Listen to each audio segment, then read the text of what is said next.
Hey, how's everybody doing? Hey! Oh, I appreciate the applause. I definitely did not pay these people to clap for me. Hey, nice to see you, brother. How you been? Hey, nice to see you guys. This is good. This is good. Folks, it's Black History Month, the annual time of the year when the Black community comes together to focus on the problems of our past and how far we've come. But what about where we are right now? Too often we're bombarded with conversations about how our identity relates to general white America. But what about the issues and topics that really just involve us? The conversations that you don't really see on mainstream news, Fox and CNN, the places where you're either being called MAGA or woke. On Twitter now, I'm always being called woke. I prefer to be asleep. I don't know what's going on. But more like the kitchen table conversations that you have at Thanksgiving or Christmas. The conversations you have in between trying to teach your grandma how to use her phone and take a selfie. Those conversations. Well, tonight, pull up a chair because I kind of want this to be like a family meeting amongst Black people in general.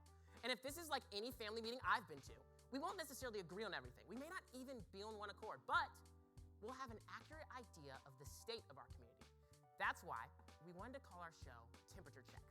Just like how a thermometer tells you how hot or cold the room is, we want to discuss the temperature, the mood, the ideas of the Black community on particular topics, the real temperature. Because tonight is all about Black people, Black culture, having real talk.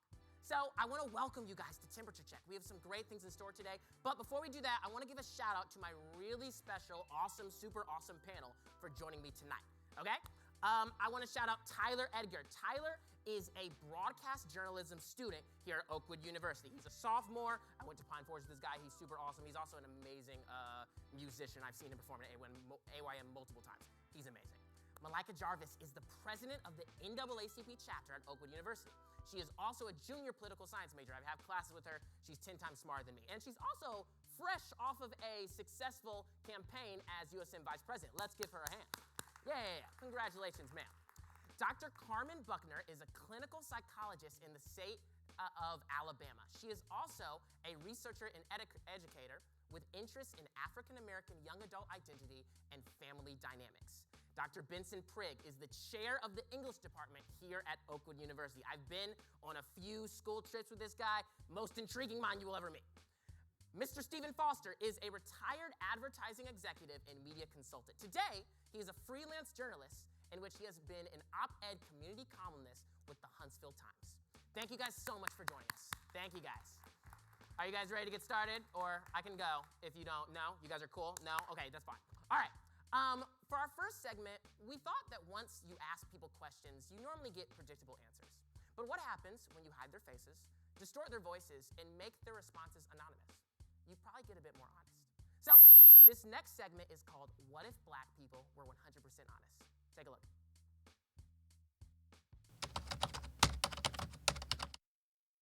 When you see a Black woman in a bonnet, do you think that's ghetto? If you see a guy in a do-rag and he's sagging his pants and he has an undershirt on, or a white beater, whatever it's called, do you think that he's a thug? Do you think that he's up to no good?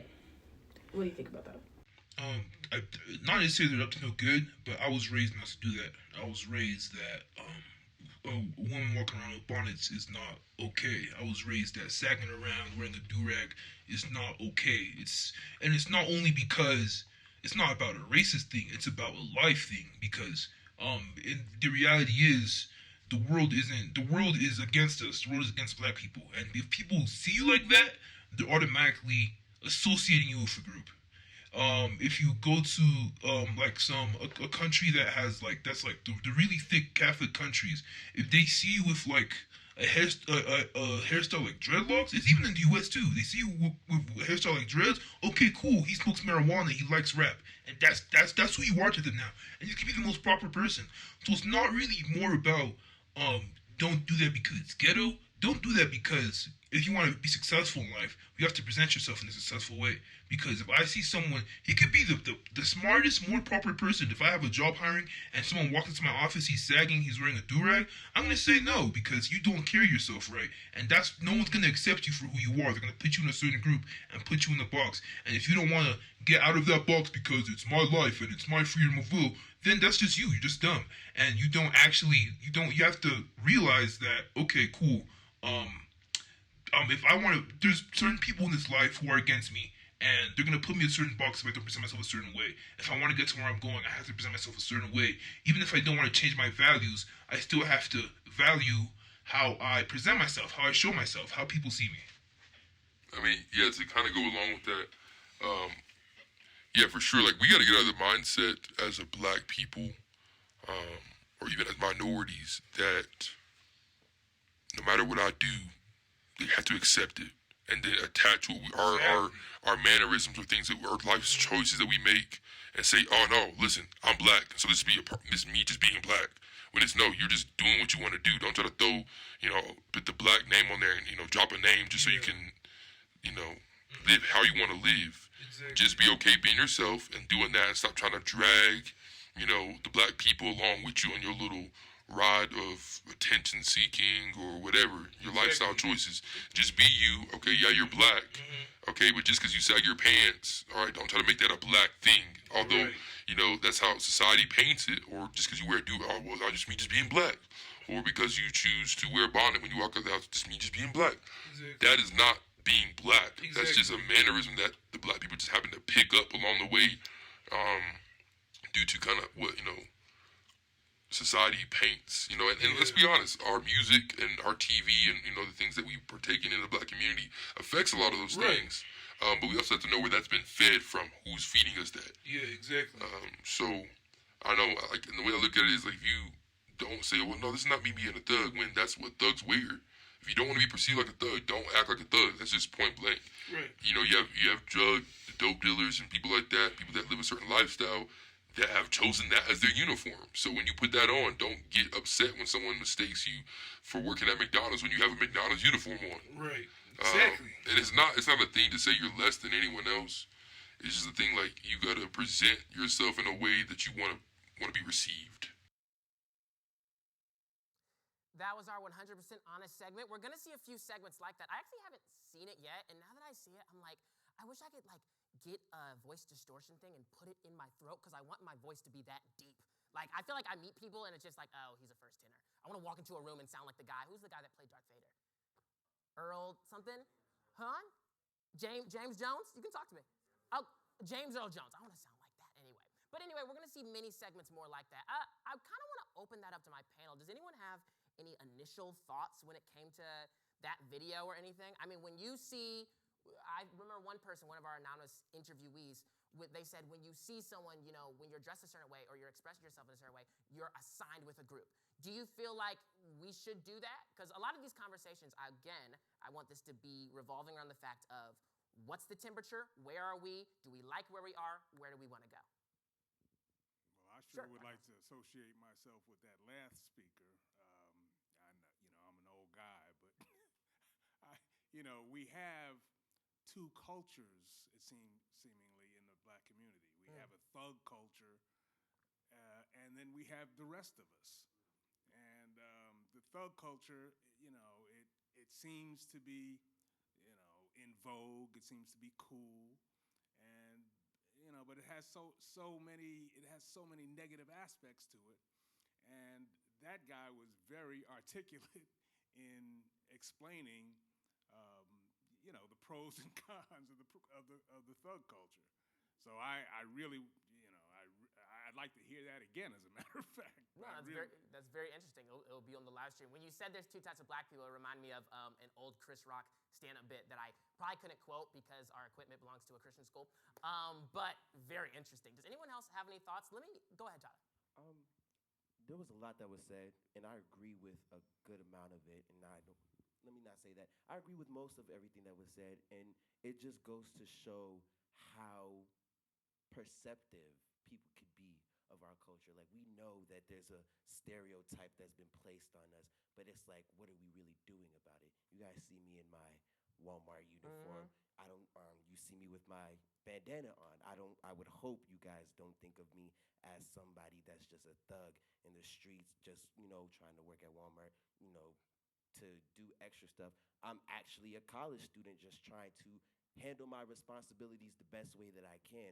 So it's like, with those stereotypes that have been placed on us, it's very hard to navigate in society, because not only are the stereotypes being placed on us, by other people outside of our culture has been placed on us with people who are in our culture. Like I know, for example, another example is that I just recently celebrated a year of being locked up, or as the term is, I just Locked up hair-wise. not yeah, like- locked up hair-wise. Okay, gotcha, just Yeah, making locked up hair-wise. But I know growing up in a Caribbean household, even though in a sense having locks was a part of our culture, my father did not see or like or did not even want us to lock our hair because of how the image of, a black man with locks was. I guess a good image of a black man would be, someone with a low cut or a bald head, minimal facial hair, and, just not too buff or not too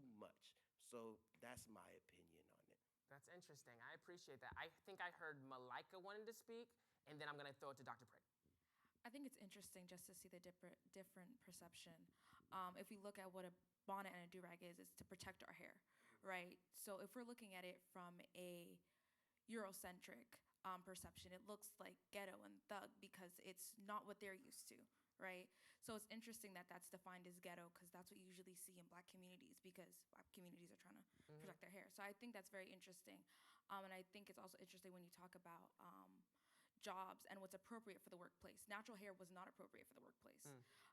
Up until a few years ago, we're still trying to pass laws to protect black women from allowing them to be discriminated, hair discrimination.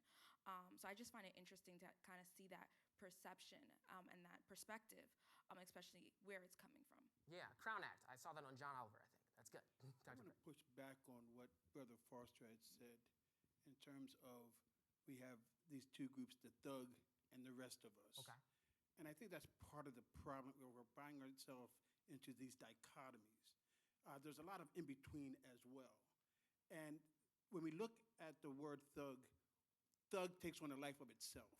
So much so that you're not really getting to know the person that we're identifying as the thug. And I think when we get to know each other, they're not as much of a thug as we think they are. And we may be more of a thug than we realize. And so if we can get away from the label and start to talk with each other in our community, I think that's going to break down some of the walls as well. That's good. But we cannot live behind the labels that others have put upon us or that we have embraced ourselves. Almost like don't judge a book by its cover, in a Exactly. sense. Go ahead, Tyler. If I could add, Yeah. As Dr. Prig and Mr. Foster was speaking, it kind of brought to my attention a song by Ty Tribbett called Good in the Hood. And basically in that song, he was just basically talking about how everybody's not smoking weed and doing different stuff that, we see as bad. Everybody's, trying to take care of responsibilities. Not everybody's having different type of baby mamas. And where is that coverage? Why aren't we hailing those people who are just barely trying to make it, but still are on the path, even though it's not, everything's not going well for them. Everybody's not going to be able to become a pastor or a doctor or a lawyer or whatever. People are still there taking responsibility for where they're at, and they're trying, but I don't think we highlight that enough. No, that's interesting.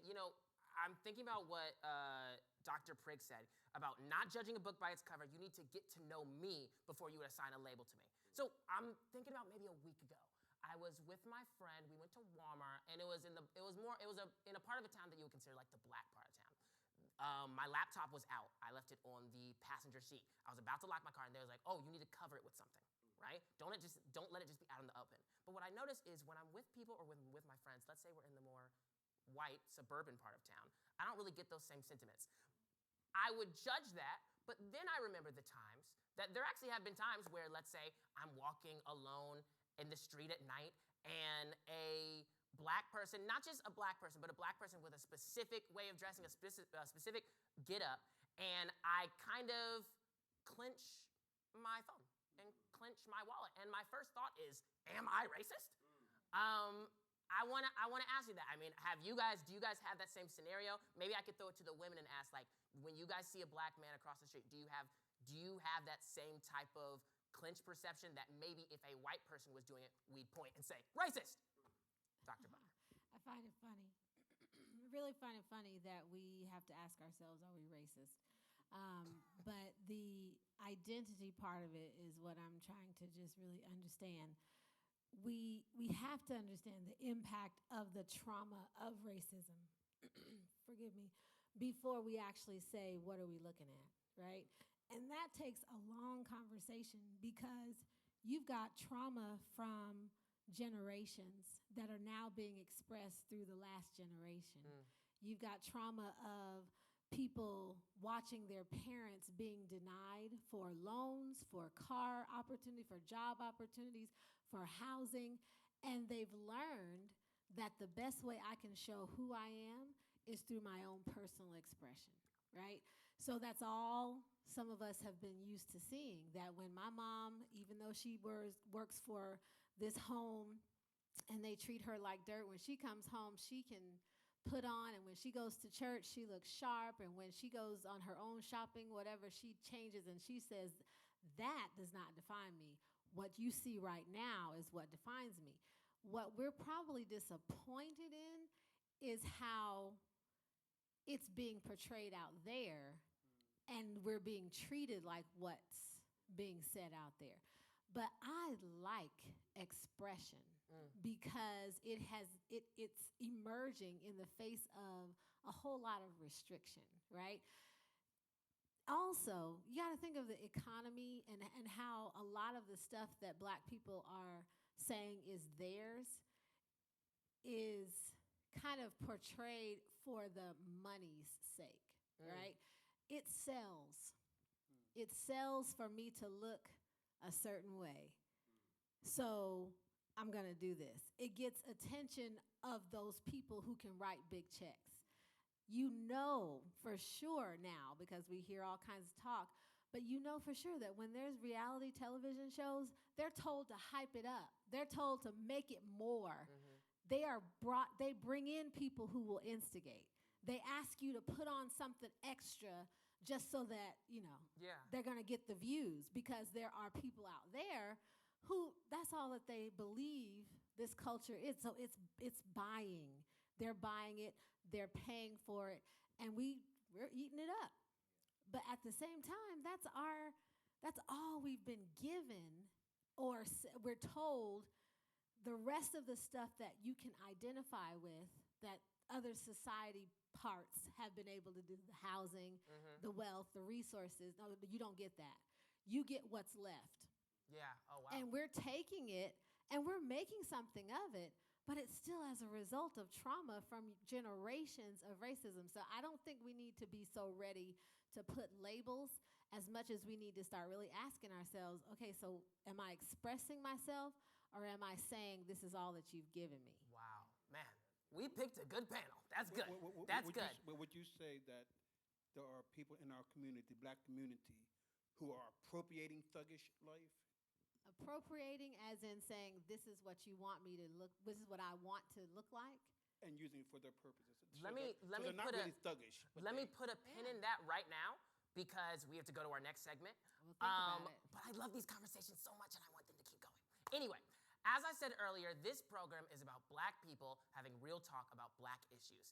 Instead of just getting straight into it, I kind of want to start the discussion with video clips that we can help jump into our talks. We picked some of our favorite clips from some of our favorite TV shows, probably because I'm a film and TV major and you don't really get that far in a conversation with me without referencing a TV show. DJ knows. So here's a clip from a show that I started watching when it came out, but I couldn't finish it because my ex-girlfriend changed her HBO Max password and I can't get in there anymore. Here's a clip from Insecure.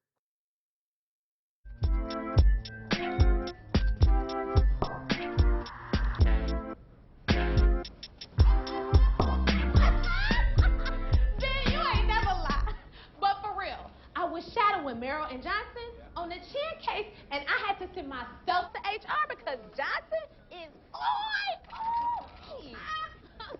Hey, Rashida, hi. Hey. Can you come here for a second? Oh, girl, of course. What? You better not eat my soup. Okay. Hey, so, I just wanted to check in to see how you were acclimating. Girl.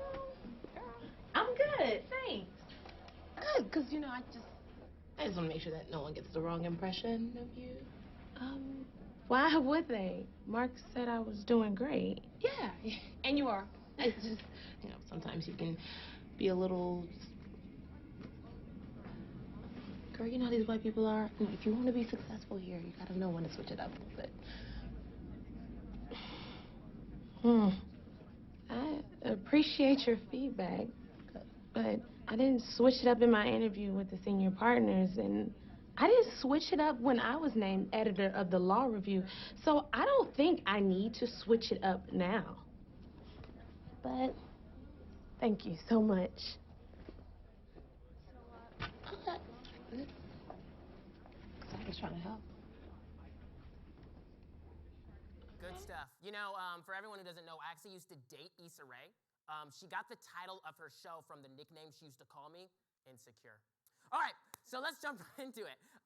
Initial thoughts, straight off the bat. I actually have a feeling, Dr. Prigg, that your question might tie into this because it's similar topics. But initial thoughts.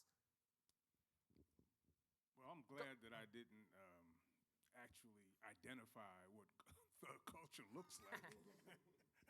But you know, excellence is the trump card when you get into a professional setting or any work setting or any setting. And you know, if you are good at what you do and you're excellent at what you do, you can be yourself. You can be yourself. Results, you know, results speak louder than anything else, especially in a business setting. Results is all that matters. The bottom line is all that matters. So I do appreciate that that little segment. Results. It's a good show. I think am I seeing anybody's hand? Malika, was I seeing? Go ahead. It's just interesting to see, because this is kind of a thing I think we do as Black women, just to kind of make sure that, you know, we help each other get ahead, but also kind of code switch in a sense, right? So we're trying to stay away from the stereotypes of angry Black woman or ghetto girl or anything of that sort that could prevent you from getting ahead. And we could kind of see that in that clip. So she was talking really loud. She was being very expressive herself, which is natural, right? And nobody would say something if it was a white woman. But if we're trying to stay away from the culture of ghetto Black women, right, then we have to code switch in order to be soft, timid, so that we can kind of move ahead. So it's kind of interesting to kind of see that play out in that clip. That's very interesting. Go ahead, Tyler. If I could add, it looked to me. I agree with you with everything that you said, Malika. However, or also, however you would it's like. It's the semantics. I get it. Yeah, I do it. What I saw was just let's say a Black woman in a high position who I wouldn't say felt threatened, but was insecure with herself by seeing like another, you know, Black woman coming in the business office. I'm gonna assume that they were in the law firm or whatever like that. But yeah, she was just insecure, and not only insecure, but there's a stigmatism that's been placed for when we do succeed or get to like upper echelon places or however it goes, that we have to act like our counterparts to continue to succeed. And for some reason, it's just like, if that's what success is for me personally, I don't want it. I want to be able to be comfortable. I want people to see me for who I am, and my work should be able to show for itself. Bars. Go ahead. I was going to jump in because it's what happens, right? There's someone who thinks that they've gotten some level of success and they just want to let you know, like, this is how you can get around here. And then someone's coming in who's listening and going, that's not the way that I got here, right? That happens. But what was really said underneath that conversation was, like Tyler said, there's a level of insecurity from the woman who was just trying to share, you know, this is how you can get over here. She really doesn't know why she has become so successful. In that clip right there, it shows me that she thinks it was not really her talent. It was the fact that she could blend in. And she doesn't really believe that she was talented enough. She just knows that they accepted her. That is hard to take when someone else is like, I don't care what y'all think of me. I'm here because of my talent. And you get the impression that she doesn't believe anyone should think that. No one of color should say, it's because I am just that excellent in the work that I produce. So I can be who I really would like to be and not have to code switch. So that idea of insecurity is not really just there in that shot. It's across the board. If we are promoted, if we are, as a Black person, if I am told that I'm up for this particular award, there is a thought that runs through my mind. So is it because they need a Black person? Or is it because I really did achieve? That is a running current. And we don't want to recognize it, that it's from being left out for so many generations, and now there's a law that now you have to include me. Is it because I really am talented, or because you have to include me? Wow. And I see that. I don't know if anyone else saw that. I see it in the clip that she's like, hey, you're not really here because you have what it takes. You're here because someone needed a brown person in the room. So don't make them kick you out.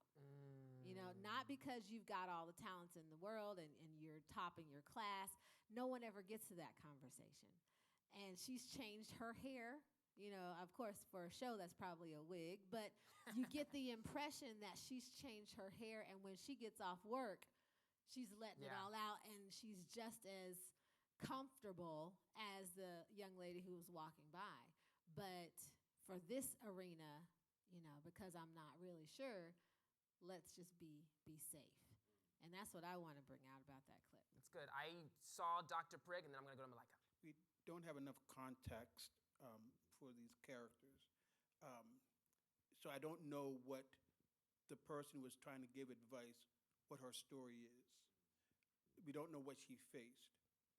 But we know that, for example, the notion of races as we understand it today is a myth. It's a social construct. But racism is real.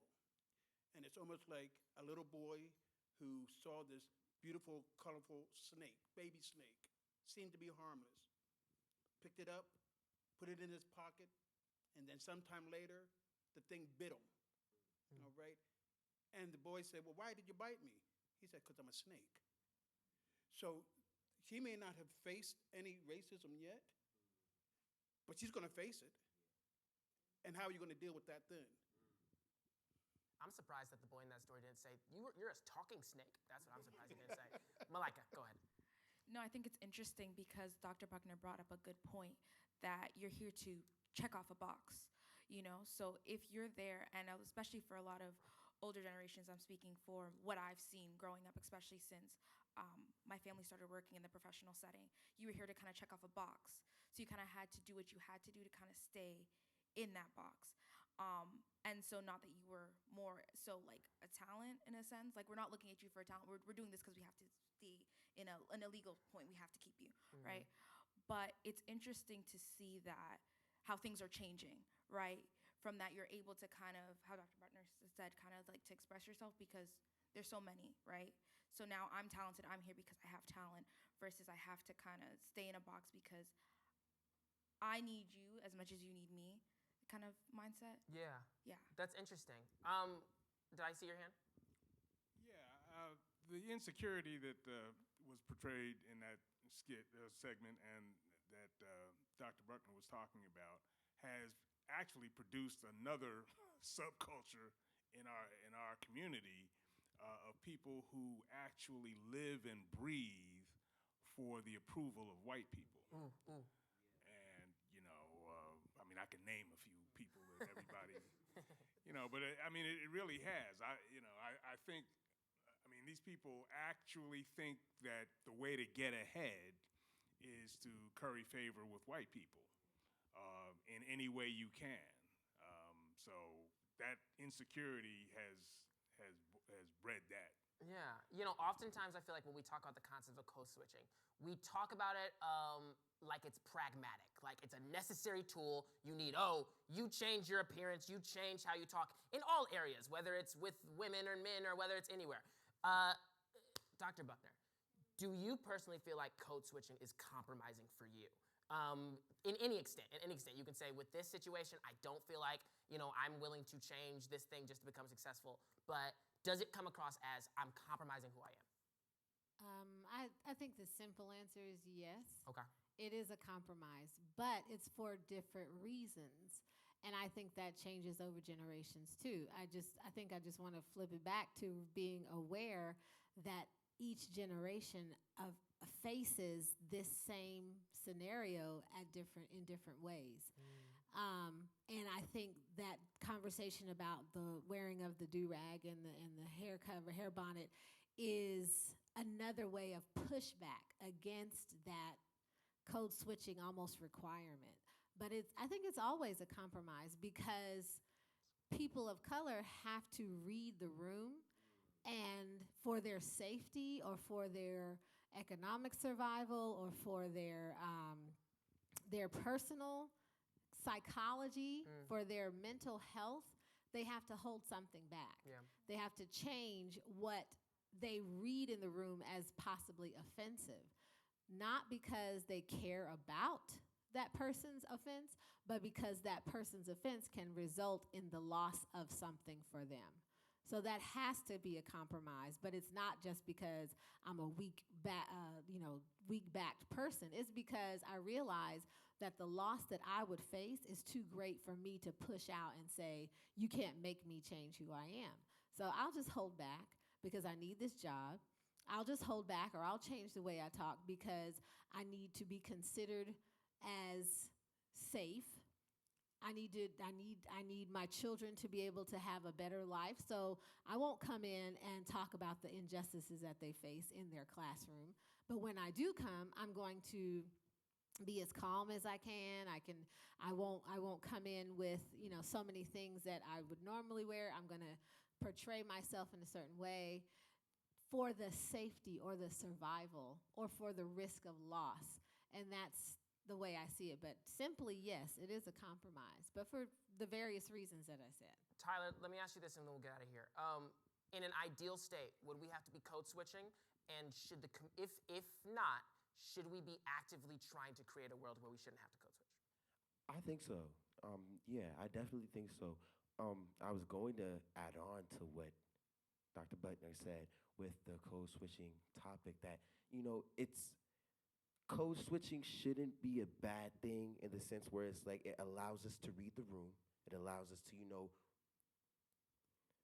bear with me with this, but not like we could be ourselves, but not too much in of a flamboyant way that, like Dr.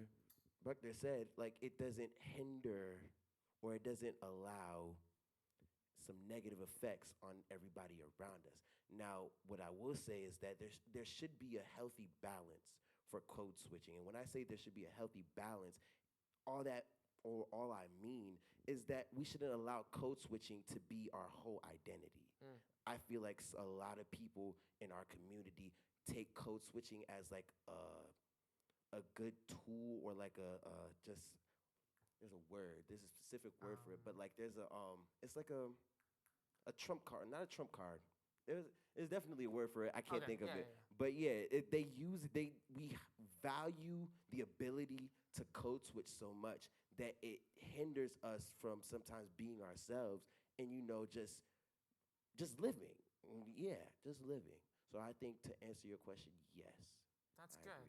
Yeah, no, I appreciate it. Well, I'd love to keep this conversation going, but we allotted a specific amount of time to our imaginary sponsors. So we're going to take a commercial break, and we'll be right back on Temperature Check.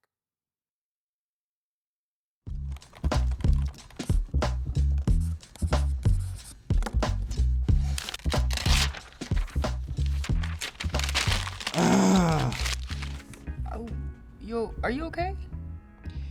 The stupid math class is kicking my butt, and I gotta pass this class. Well, have you tried the tutoring program? What tutoring program? Well, the Max department offers online and in-person tutoring. They offer help with math, physics, and computer science. All you have to do is sign up. How do I sign up? I'll show you. So you just go into your courses in D2L. You will hit Need Tutoring. And then a schedule of tutors and times will pop up, and you just sign up. Simple. Wow. And guess what? What? You get paid every time you complete a session. Are you serious? That's so crazy. I know, right? Can I borrow your computer? I'd like to sign up. Yeah. Don't suffer in silence. Sign up for the Max Tutoring Program. Better grades and money in your pocket. That's a win-win. Certain restrictions apply.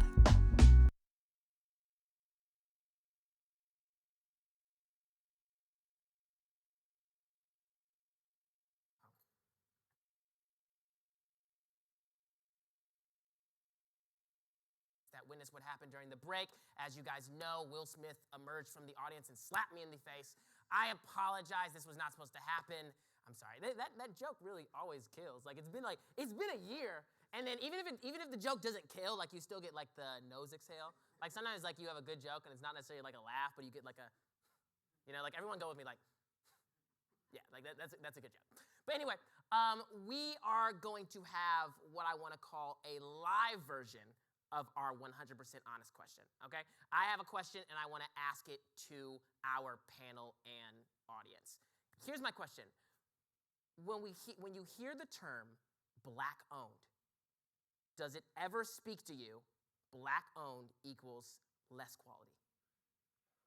If not, why does it speak this way to some people? You can take your time to think about it. I understand. Yeah, when you walk into a store and you see the sign, why is it that we have something in our community that we may have a bias or prejudice versus our own stuff? Go ahead, Malika. I think it comes from the notion that black people are just less than. So if they produce anything, it must be less than, right? So I think that also comes with that stereotype. If it's black-owned, then it's probably less quality, or it's probably more expensive, So not the fact that it was created by a black person and they're putting more effort into a society where it's not usually accepted, right? But it's less than because they were seen as less than as an individual. Interesting. If I could add on, I would solely base it on the fact that, we probably think that black people are less than. From personal experience, there have been times where I've seen black-owned businesses, and I'd be like, I'm not too sure about that, only because of my personal experiences with other black people. So it's like, because I've had, let's say, a bad experience with, a fellow brother of mine, and it's just like they've treated me wrong, or they've done something to just diminish or just just put a bad term or reputation on black people. It kind of travels on to black businesses. So it's like, okay, I'll see a black business and be like, I'll question in my head, well, what's the quality of it? I want to know how they treat their customers. Like, is it just a regular, the black person being a black person type thing? If that makes sense. No, that definitely makes sense. I want to ask our clinical psychologist. When the people who go, okay, black institutions, I just have a bias that they're not as good as white institutions. Black companies, I just have a bias that they're not as good as white companies. Do you think that comes from a personal insecurity? Oh, wow. Okay, that's a longer. It's very complex. At the same time, it's very simple. Break it down. It comes from an exclusion of black people as a whole from the economy that would have built them up to be wealthier individuals. And I'm not an economist, nor am I a historian, but when I read about the stories of a family's, in one book in particular, a family owned land in South Alabama, a black family. They had 7 children, and that family, the father was just he wasn't an irritant in the way that he got on people's nerves, but the fact that his family owned land irritated his neighbors who were white. And they found a way to put him in jail. And at the time, saying that you were in jail or you had a record could result in you losing the land or whatever resources you had.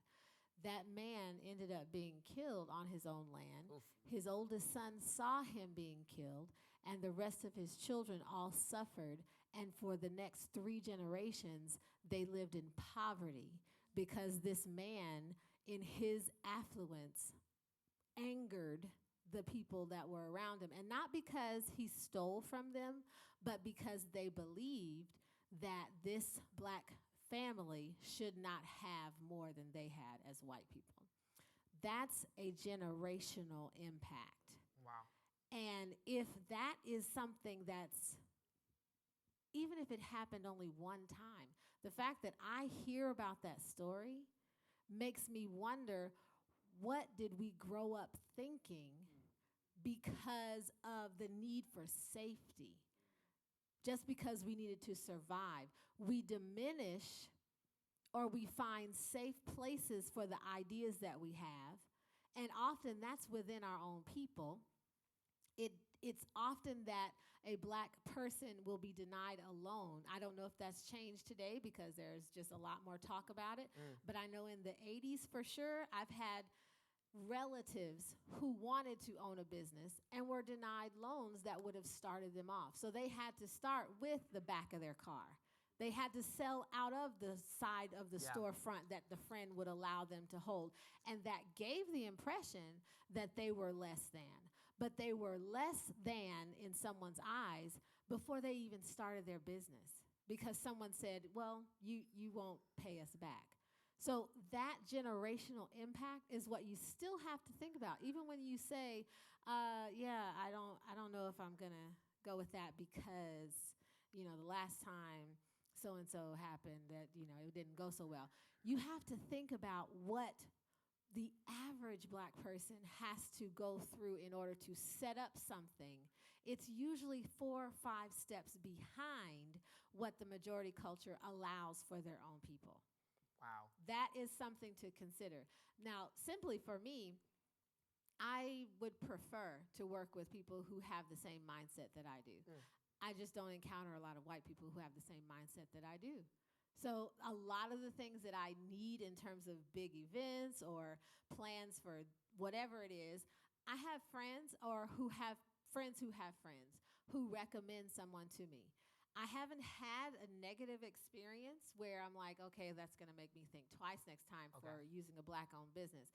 I have had success, but it's because I'm looking for someone who has the same mindset as I do. Can I challenge you a little bit? Feel so free. You didn't say same skin tone. You said same mindset. Same mindset. What's that mindset like?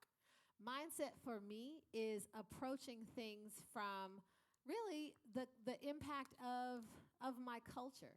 So it does indirectly relate to black people, but my culture is, what is my culture? My culture, I would say, is more black culture, but I don't want to speak for everybody. My culture is when it's time for us to celebrate, it's time for us to celebrate. Gotcha. My culture is when it's time for me to look good, I'm going to do the best I can to look good because this is my time to shine. That's good. My culture says when it's time to advance what I know, the learning that I have, you're going to know that I know something. I'm not going to be quiet. When it's time to celebrate a graduation, for example, don't tell me to be quiet. Don't tell me not to make code noise. switching. Huh? No code switching here, yeah. No. We're going to be loud because that's my child down there. I like that. That's my culture. And so when I'm ready to celebrate that, or when I'm ready to move into a space where that is expanded, I don't want someone telling me, oh, well, that's going to be a little bit. And are you aware of what the rules are for this room? Yeah. I am aware, but I need this space. That's good. So that's not always a black person, but it has been for me, the black person who owns the business that gives me what I need. It's the mindset. It's the mindset. Mr. Foster, you seem poised. You seem poised to drop wisdom on us. Well, the fact of the matter is, and Dr. Buckner did touch on this, the standard of excellence or the standard for survival of a black business versus a white business are different. So if a black business has been around for 10 years or 15 years or whatever, they're generally going to be better than their white counterparts. And, so that's an important thing because it also, I was in sales, and I actually found that I got the benefit of the doubt that they assumed that if they're going to send a black guy out here, he must be better.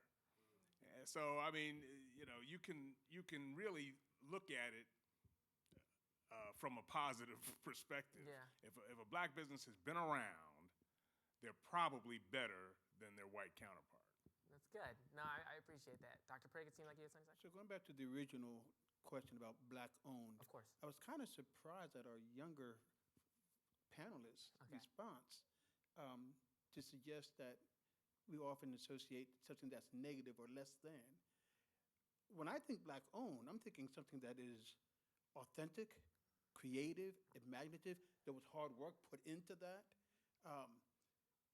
Because for me to think otherwise, that's actually speaking about me. I mean, I am black-owned. And if I'm less than, what in the world does that mean? And then when it comes to the schools, HBCUs, now I'm a product of an HBCU, Lincoln University, LU, Pennsylvania, 1854. That's not when I graduated. That's when it was established. Okay, I was about to say. And then I have taught not only at Oakwood. If so, you look great for your age.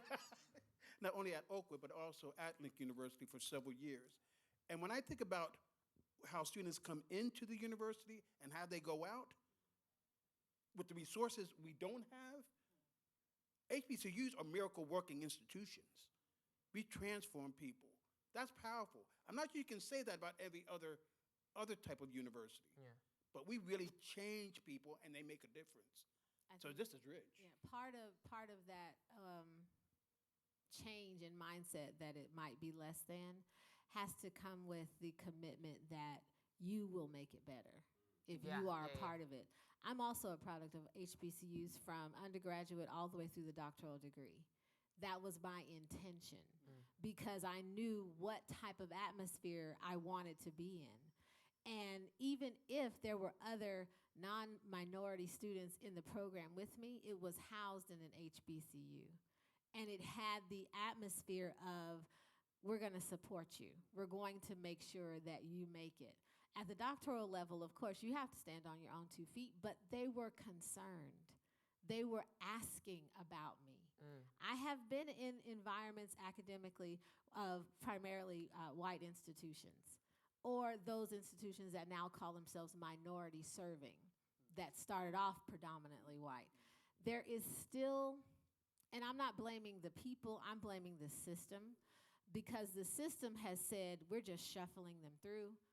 We have the money, and we're just going to put it on the programs and keep them moving, right? So if you fall by the wayside, there's someone else to take your place. Wow. But in the HBCU environment that I have been in, there is someone who says, how are you doing? And that has been what I knew I needed to succeed. Not that I didn't have the smarts. I am pretty sure that I can make it academically anywhere. But that attitude that I can make it started here at Oakwood. Wow. When someone said, yes, you can be a psychologist. Because you know why? My teacher was a psychologist, and she looked just like me. Wow. That's a great point. That's a great point. That is never less than. Yeah. That's never less than. I totally agree. I challenge all of my viewers in the chat to give your points, give your thoughts about this. Again, these conversations about what's the temperature? Do we like where we are, and where do we want to go? Moving on, for our second package, we wanted to use a clip from a show that my family would watch together almost every week, Blackish.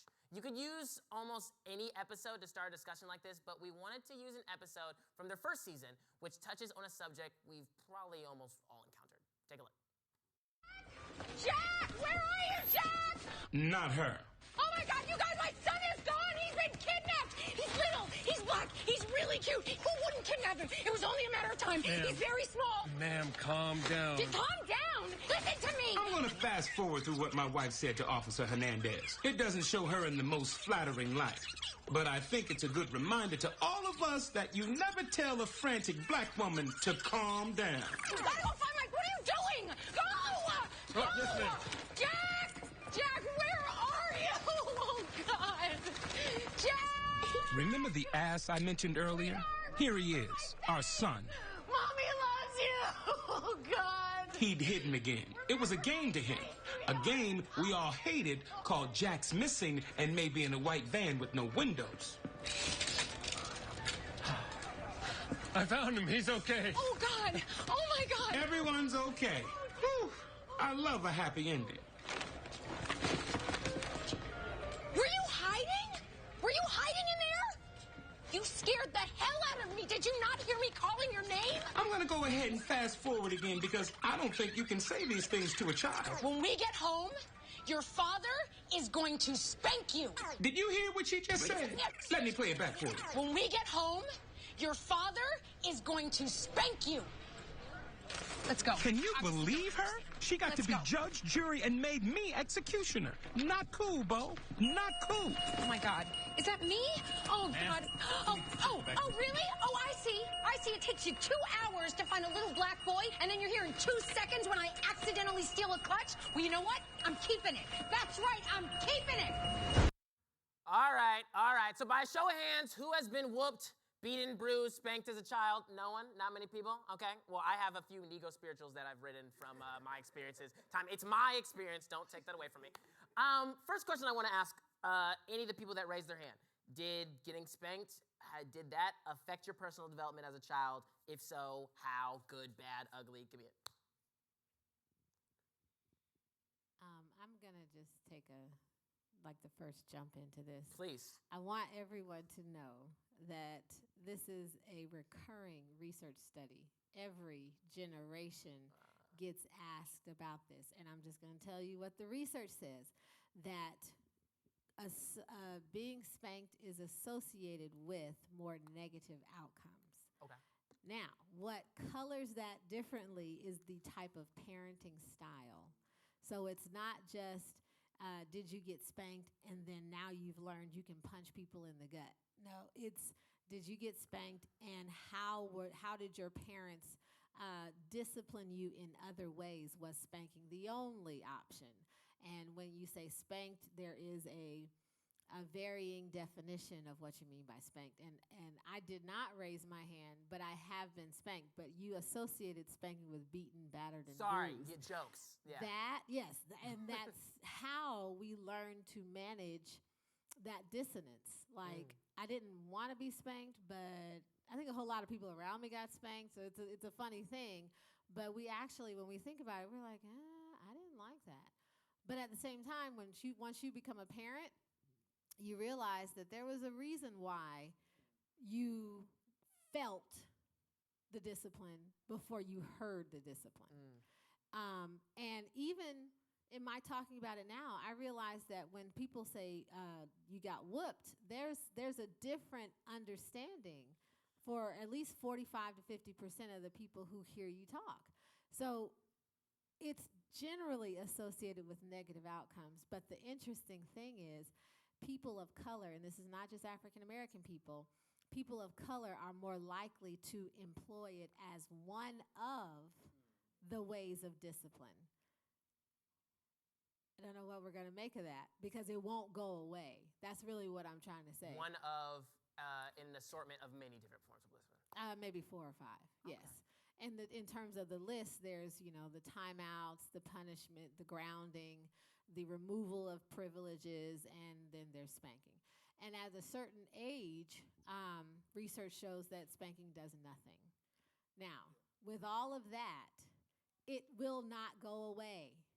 There are still parents who believe what the Bible says. The rod creates a better acting child. You create a person of integrity if you allow the rod to do some disciplining. I need to remember more Bible verses. I can kind of It's there. You probably heard No, it it's before. there. I'm there. I can kind of relate to the clip. My mom never lets up on the story about how I was around 6, 8 years old. We went to Walmart. We were living in Virginia at the time. We went to Walmart, and at this time, I think when Walmart was still one of them big, super big corporations, and they would have like the McDonald's and stuff like that. We were in Walmart. I was walking around with her, and she turned her head for a second, and I was gone. And the same reaction that the young lady had in the video was the same reaction that my mom had. Long story short, they found me at McDonald's just sitting there eating. But apparently, I think at that time, that's when the Code Adam and stuff like that had just started to pick up traction and stuff. So they had locked down the supermarket. Somebody found me or whatever, sat me down, and was like, okay, we found him. He's good. All that to say is that growing up, I did get spanked, but it wasn't a lot. usually the raising of the voice or I'm disappointed in you was enough.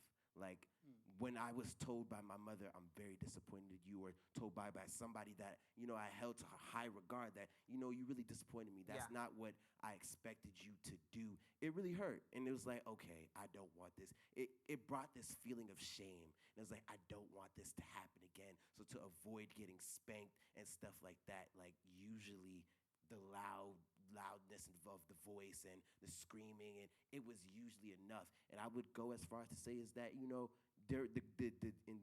the society that we live in, today's society, I don't think a lot of kids need that type of spare the rod, spoil the child type of mentality. It's too much. And then too, it creates, or not creates, but in a way you could relate it to how, slaves were treated back then. Like it's that same type of mindset, because you do something bad, you're gonna get whipped for it. Yeah. You don't follow master's rules, you'll get whipped or you'll get beaten. You'll do something. So it's like, in a sense, that whole mentality of where the slaves were beaten for not following the rules and stuff like that, it has translated, or it's gone through our whole parenting system or parenting systems, and I don't think it's a good concept to keep up to date. Yeah, and what you're saying is showing that there's not just one black temperature. There's the temperature of what you're saying, and then there's the temperature of probably a lot of people with kids who would probably be like, you haven't lived yet. So I totally understand what you're saying, Dr. Prick. It would be interesting to ask another question. Okay. And that is, what's the impact of not spanking? It'd be nice to figure out, is the lack of spanking the cause of all of the mass murders, the mass killings, the mass shootings that are going on? Had they been spanked, maybe that might have been curbed. I'm just wondering. No. But that's a question that people don't ask and should. I would say to that there should be a healthy balance, though. I'm not saying that we should completely disregard the spanking, because now that I've gotten older, I've been able to reflect on certain situations and be like, okay, I can understand the reason as to why I got spanked. That was really like dumb of me to do. Like, I understand it. But not only did I get spanked, there was the reason as to why I was getting spanked. A lot of times with spankings and, different punishment measures, we get the punishment, but we don't also get the reason behind the punishment. We don't get the understanding. It's do as I say, not as I do, or just do what I tell you to do. And that's where I think sometimes that line isn't drawn, or it's like there's the more of the mass shootings, or however you want to put it, because there's no respect boundary. I could respect you for punishing me, but we're living in a day and age where, I think Malika could agree with me on this, where it's just like we're questionative type of people. We want to know why we don't want to do, why we shouldn't do something. We want to be able to have a reason behind something and not get penalized for it. Man, I love the analysis you guys are bringing to this. I'm happy that I will never have to deal with these problems, because when I'm 50, 60, I'm not going to have kids. I'm just going to be on a beach somewhere. All of my paycheck will go to me. I think I saw Malika that I need to go to. No, I totally agree with what Tyler said. Growing up as a child, I wasn't spanked very often. I think I can remember like 3 times where I was spanked, and that because I was not listening. And so he who does not listen has to feel it, right? So at that time, it was what Tyler said was more, I'm spanking you, but I'm telling you why. Because you weren't listening to me when I was talking to you, so now I'm going to have to give you a reason for you to listen to me, in a sense. But I think it's also, when you spank, it has to come with an explanation. I'm doing this because you were going to do something that was going to hurt you. And usually the times I was spanked is because I was going to do something stupid, like put my hand on the stove or something. But that was because they were trying to protect me from myself, right? It was not because I want to hurt you, I want to cause you trauma, I want to cause you pain. I'm protecting you from yourself. And I think when you get to a certain age, it's like, okay, now I can have that conversation with you. When I was like 6, I wasn't really looking for a conversation. I was looking to just kind of do what I wanted to do. At 13, 14, when I was more able to have conversations with my parents, and they were able to say, here's my reasoning for it. I see it this way, and you're not kind of seeing it that way. You're growing, you think you know everything, you don't, but here's why I'm telling you what I'm telling you, right? And so it came with the punishment grounding, taking away the phone, things like that. But when you're that young and you're not fully able to comprehend what's going on, sometimes I feel like a spanking is appropriate. Dr. Brigg. God never brings out judgment without a warning. That's interesting. Did I hear you, Dr. Wagner? Yes, but I could talk a whole lot about it. So I was like, I'm going to let everybody else talk because I can really get on a soapbox about this. We got like 1 minute. I'm going to pass it over in case anybody else wants to say because I really could. Dr. Foster, did I hear you saying? Mr. Foster? Yeah, Brother Foster. Sorry. Yeah, I couldn't improve on what the young lady just said. If discipline is accompanied by a full explanation so that you know the child knows that what he is getting is actual justice, when he's assured that he's loved and accepted, but the discipline is administered with a full explanation where the child is in full agreement that what he did was wrong. Yeah. Then it's accepted. It's different. It's different. As long as it's not abusive, it's different. So I've seen children we've all seen children in grocery stores that were just completely out of control, throwing temper tantrums, going crazy. So I don't know what happened in that household, but I doubt that any corporal punishment was ever administered. Yeah. So I'm just saying. Here's a question that I want to throw out, and I may only have time for one person to answer, but throw spanking out of your mind. This is a different conversation. I see many memes, I see many movies, I see many jokes on social media about the differences between what our parents of different communities maybe raise their kids or let their kids get away with in correlation to ours. In the sense that I'll watch movies with my friends, and then a character of a different skin complexion will talk back at their mother, or will go out at a certain time, or will rebel in a specific type of way. And the response I always hear is, man, that would never be a black parent. I hear that. I wanted someone to answer. Is that a true difference? Is that a true difference? Why is that? I think it's because we just expect different things in certain communities. There's a certain level of respect that I give to my Caribbean household, right? When you're in a room of adults, you don't speak, right? And that's just a level of respect, right?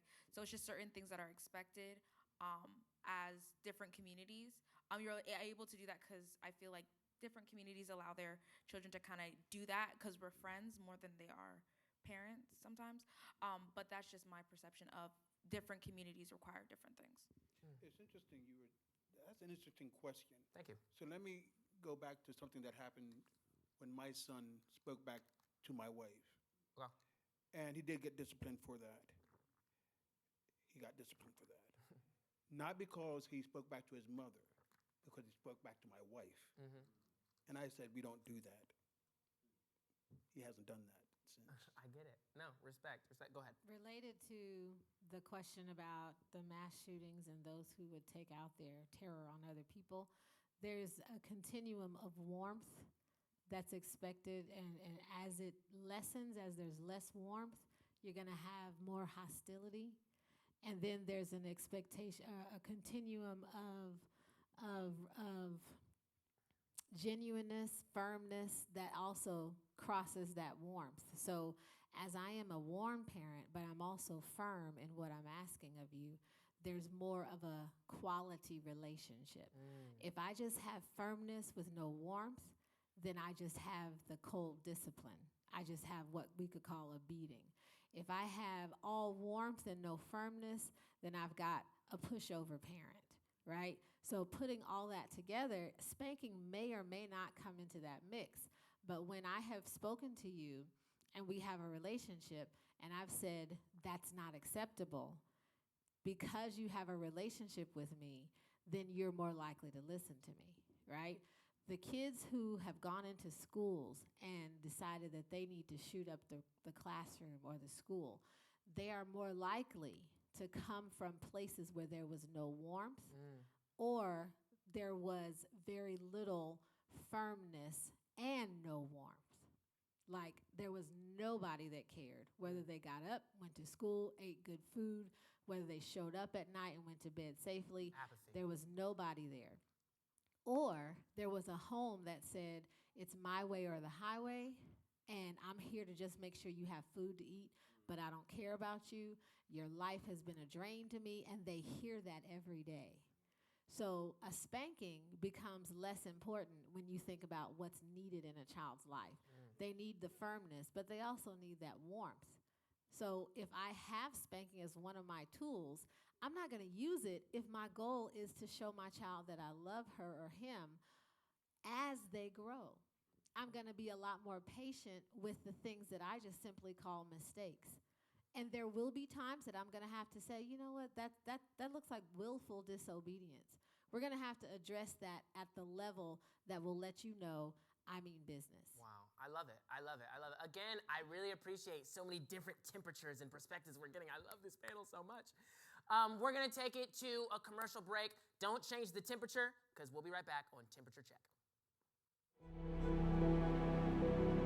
What you do now and what you decide now at this age may well determine bringing the gifts that my ancestors which gave. way your life I am the shall hope go. And the dream of the slave.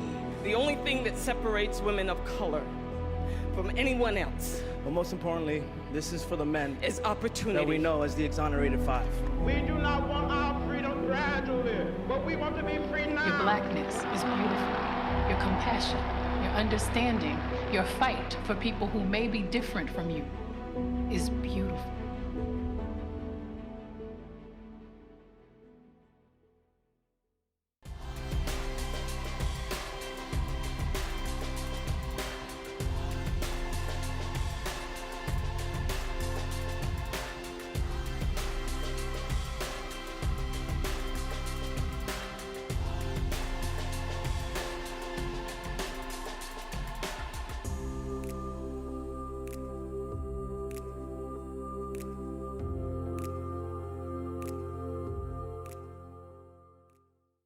You can afford a quality faith-based education with Oakwood's Care Work Scholarship Program. As an eligible freshman, CARE can lower your educational debt about 66% and give you career-focused experience. In 4 years, you're going to graduate with marketable skills and then no more than $10,000 in loans, or about 1/3 the average students. Believe, belong, be here. Ask your OU enrollment specialist about the CARE program today.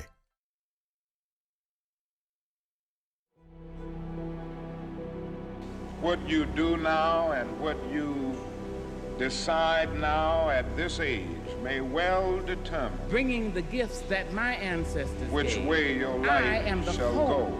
And the dream of the slave.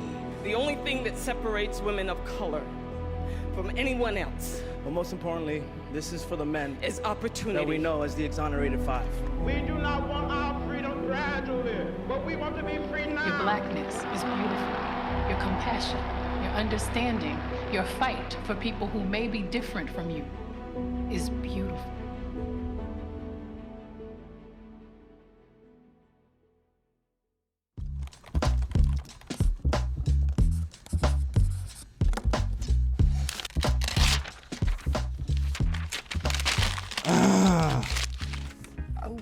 Yo, are you okay? The stupid math class is kicking my butt, and I gotta pass this class. Well, have you tried the tutoring program? What tutoring program? Well, the Max department offers online and in-person tutoring. They offer help with math, physics, and computer science. All you have to do is sign up. How do I sign up? I'll show you. So you just go into your courses in D2L. You hit Need Tutoring. And then a schedule of tutors and times will pop up, and you just sign up. Simple. Wow. And guess what? What? You get paid every time you complete a session. Are you serious? That's so crazy. I know, right? Can I borrow your computer? I'd like to sign up. Yeah. Don't suffer in silence. Sign up for the Max Tutoring Program. Better grades and money in your pocket. That's a win-win. Certain restrictions apply.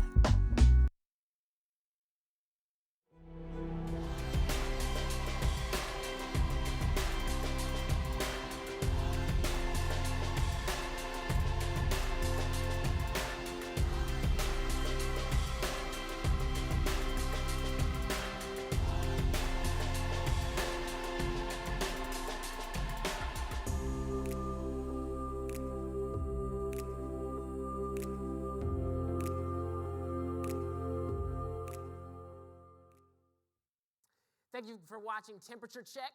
We just came back from a commercial break.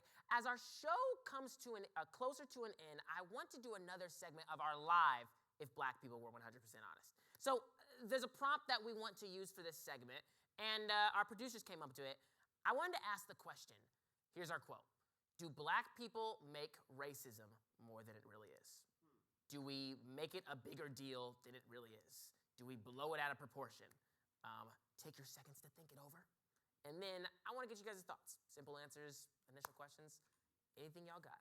Do black people ever make racism more than it is? No. Okay.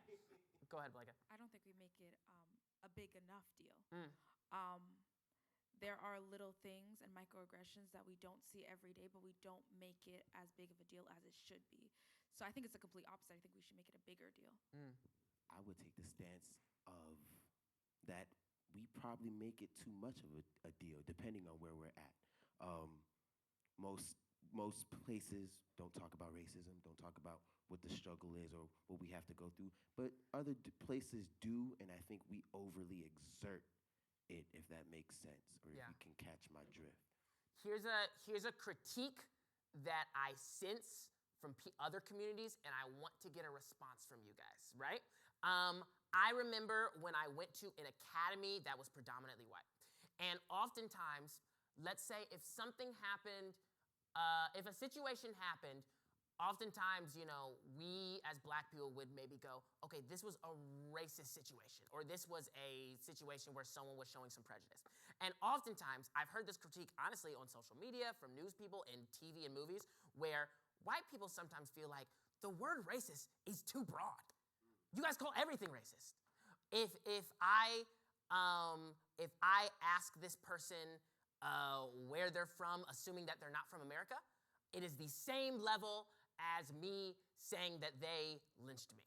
I don't like, and no, really, I mean, I've heard this critique where it's, I don't like that all things are considered racist. What do you have to that critique? Is the word racist or racism too broad when it comes to categories and situations? I would just be tempted to be a little cynical and say, Please. well, it takes too long to say discriminatory. Okay. Because that's really what you're doing. But racism is just so into the system that we exist in that it is there. It is there. It is there economically. It is there interpersonally.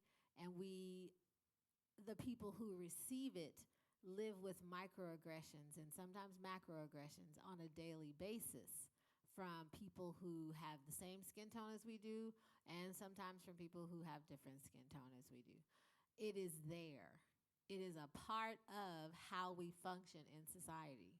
You don't go to certain places because of the treatment that you expect. You go to other places because of the acceptance that you'll get there. That separation is because of a racist system that a lot of our interactions are founded on. So it's there. It's not to be escaped from. It's to be dealt with, in my opinion. No, I agree. Go ahead, Tyler. I agree with that point. Racism is definitely there. Racism is in the system. But it would also bring up a question in my mind. What, in today's society, what do we consider racism? Like, what is it? We have to really dissect that word nowadays because, in a sense, those comments were right. Everything is considered racist now. It's like, okay, I wouldn't say we've progressed, but it's like the word has definitely become too broad. We have to definitely figure out what can be deemed as racist or racism. You could pose that question. I mean, it just like, is it what Dr. Buckner said, it just takes too long to say the word discriminatory? I don't know. But so when you ask that kind of a question, everything is racist. Can you also say everything is sexist? Everything is that-ist, whatever that ist may be. So I think it's very important that we have to understand what do we mean by the word racism, because there's so many different meanings for that. So for me, racism is a system that is used to manipulate those who should have and those who should not have. And there's a history with that. So racism isn't something that always existed. There is a beginning. Okay, there is a beginning. and that beginning happened to be also the foundation for what we call United States of America. So it's very much a part of what USA is. Because there were a lot of things that were coming up during the colonial period before the Republic that became the basis of the American Republic. So racism is a system. It's with us. And we need to make a big deal about it. Trying to hide it is not helping the situation. But now, does everybody act as a racist? No, sometimes it's just bad manners. Sometimes it's just being bigoted. And you don't have to be racist to be bad or to be bigoted. And some of the ones that you want to be careful about are those who are not bad. Yeah. Those are the ones you want to watch out for. I like what you said there because I think it's This Is Us, which was one of my favorite shows because you can definitely tell they have writers of so many different communities. One thing that that show pointed out to me is that oftentimes black people, we use racist as an adjective. That is a racist situation. That person was racist. They were doing something racist. But oftentimes people of other communities will go, or people of white communities will go, I'm a racist. It's a noun. I am a racist. They're a racist person. So it's not just I have racism in me. I am a racist. I just found that interesting. Was I skipping over someone? Go ahead. I just don't want to be so sensitive to the feelings of racists. I mean, because racists are the ones who are offended when it's called out. Wow. You know, if you know what is it? A hit dog is the one that squeals. Wow. You know, and that's so I don't think it's used enough. But we can use synonyms like bigotry or prejudice. Yeah. You know, we can use those. Maybe we can intersperse those more often. But you know, that's what the whole pushback on critical race theory is about. They don't want to hear the truth. You know, so we shouldn't shy away from it. I mean, you know, that's what they want. Yeah, you don't feel the need to change the semantics or whatnot. No. Call a spade a spade. Yeah. That's what you're saying. Literally. Gotcha. Yeah. Was I skipping over somebody? No, we're good. I had a question which will probably be one of our last wrap-up questions, that I just wanted to ask our panel. I remember in high school, some of my teachers, after activities, they would do a technique called glows and grows, right? Here are the areas that you're glowing. Here are the areas that we need to grow.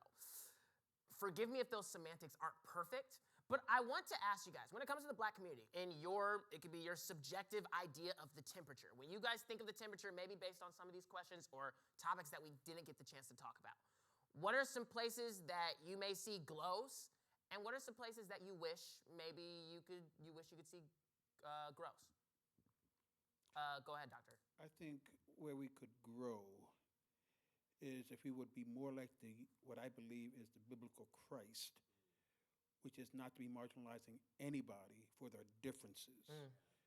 We may not necessarily endorse or even embrace that which is different, but that doesn't mean we have to dehumanize. I'm really concerned with, again, the black community, and I'm going to be more specific, the black Christian community, in terms of how we deal with those who have different sexual orientations. That's a real problem. And to treat them the way that we had been treated as a black group, that seems kind of hypocritical. So I think we need to grow in terms of let's treat people as human beings, regardless of what they've chosen or what they are dealt with. No, I totally agree. Go ahead, Tyler. I would say another area that we would need to grow in is our unity stance. I think a lot of times in the black community, we're not unified as we really think we are. Just like Dr. Prig was saying, we demonize or marginalize people who have difference of opinions instead of, trying to get a different perspective, trying to learn or say, I have this stance on this point. What do you feel about it? Let's come together, let's reason, and let's see how far we can go. There's limited unity, and I feel like that's part of part of the reason as to why we feel as if we're just constantly stuck or we're just in the same place. Where aren't we unified? In a lot of places. I would say that we're not unified in, just the common goal of just thinking. Like Dr. Prick said, again, we can't have our own, or I'm going to reform it or frame it a different way. We can't have our own difference of opinions. Say if I was a Republican or, somebody was a Democrat here, not saying that we all are, we can't have a conversation without either it being a screaming match or it's just like, I'm right, I have this opinion, I know I'm right, you need to listen to what I say because I have more information than you. We need to start coming together and not just, taking the stance of I'm right. We need to come together again, like I said earlier, and just be like, okay, I have this opinion, I want to learn more, or I want to get a different point of view because my point of view might not be right. We need to be able to have, an all-around vision. Got you. I want to hear another glow and grow. I think we can grow in having more conversations like this. We learn better. I learn better with conversation, because it's a free space to be taught and a free space to also develop your opinion. Okay. So where it comes to the stance of unity, if our opinion is not fully delved out or planned out, we tend to not know what our plan is, right? So I think having more conversations like this so that we can kind of come together as a united body and say, okay, this is what we want to do, and this is how we want to do it. I agree. Mr. Foster. Boy, that's a good one. Because I struggle personally with tolerance for Uncle Tom's, and it's bad. It's something I need to pray about. So, my first comment had to do with the two cultures that I perceive, and I do perceive there to be a thug culture, in our community. And I'm not talking about styles. I'm talking about crime. There is a culture that often people is cool or something, and there's a gang thug culture in our community, and we need to deal with it. We need to talk about it. We need to deal with it. Black on black crime is real. It's a real thing. What goes on in the inner cities, in drug culture and in gang culture is real. That's the area of grow that I'd like to see us address forthrightly. I hear you, Dr. Bucket. I think I'm going to go with a glow. Okay. I think we have a strength of family. We may not, we can get loud. There's passionate people in every family and all that stuff. But it was the African American family that turned, or still does turn, what would be poverty-stricken, drug-filled life situations and produce young adults that say, I'm going to do better than this. It's a grandmother and a grandfather who says, I got another child to raise because my own child has chosen the wrong path. They are not leaving their family just to flounder. That family ideal in the African American community is a glow for me. We will create a family that lets you know you belong somewhere. If there is anything positive about what we call the thug culture, is that it created a place where some young men said, I got you. That is probably the positive, but it leads so much to other consequences that we lose that glow in the first place. But we are so community focused that we will create a community for ourselves so that we can feel like we have a nest somewhere. And I really think that's a strong strength of our African American community. Wow. Another glow that's very important. I'm glad you mentioned that. Your generation is a glow for two reasons. Big time. There's a difference between demonstrating and protesting. Demonstrating only reveals the problem. Protesting does something about the problem. And you can only do something about the problem if you're at the table. At the table of making decisions. And I see more of your generation getting there. Wow.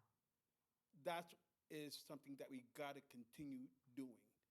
To protest, to make changes in the system. in the system. The fact of your creativity. As long as the hunter tells the story, the lion's story will never be told. I believe the lions have now begun roaring even more in your generation. Good. I totally agree, man. I'm so happy that we've been having these perspectives. I promise you, it was not planned for us to end on close. That's just perfect. That's perfect. At the end of the day, I hope through this program, you've gained a new perspective on what the Black experience really looks like. And creating conversations like these, I'm not trying to start controversy for controversy's sake. We're trying to start it for rating's sake. I'm joking. But we genuinely wanted to get a grasp of our temperature so that I hope that we've stimulated some thoughts and questions in you from our talks today so that maybe you guys can take the current temperature, what we've talked about, and think about it and decide how you want to change it for the better. Thank you guys to our audience. Thank you so much to our panel. We can give you guys a hand. Have a great evening. This has been Temperature Check. Have a great night.